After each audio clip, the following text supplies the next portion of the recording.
আর হ্যাঁ ভাই, আমি অবশ্যই নারীদের স্বাধীনতা চাই, তবে হ্যাঁ এই ল্যাংটা স্বাধীনতা ভাই আমি চাই না। বলেন কি? পুরুষ হচ্ছে একটা হিংস্র প্রাণী, ওটার সামনে যদি একটা মানে সেক্সি হুরি নাইয়া বয়া থাকে, ওটাকে না খায়া ছাড়বো? ওটা তো মানে খাওয়ার লাগা মানে পাগল হয়ে রয়েছে, তো খায়া লাগবো ভাই। সঠিক বলেছেন, আপনার বুদ্ধি ভালো। এটা বুঝতে হইব নর্মাল একটা জিনিস, তো এটি লইয়া মন খারাপ না কইরা, মন খারাপ করে গালি না দিয়া হচ্ছে গিয়া লাভ ইমোজি পাঠানো, ওটা আরো ভালো ভাই। আল্লাহ মানে এখন আর রাস্তাঘাটে বাইর হইলে রোজা ঠিক থাকে না ভাই। এখন কি হয়, মনে করেন যে জামার ভিতরে কোন কালার ব্রা আছে ওইটাও দেখা যায়।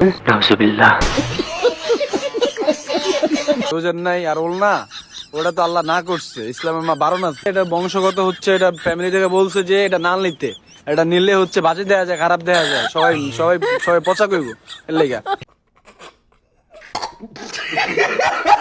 হেদায়েত ছাড়া আর কোনো উপায় নাই ভাই, আর আমগো উপায় নাই, আমগো দেখতে হবে, বুঝেন নাই? দেখা জনশান দিল মু আর হচ্ছে রোজা ভাঙবো, আর কি করবো?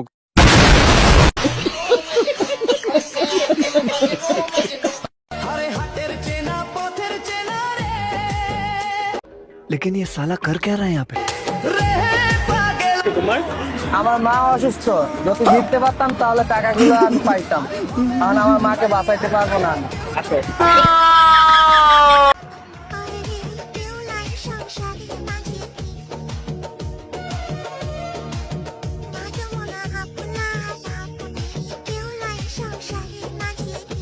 স্যার আপনি একটু বাইরে গিয়ে আবার ঢুকেন, আমরা আপনাকে দাঁড়ায় সম্মান করি।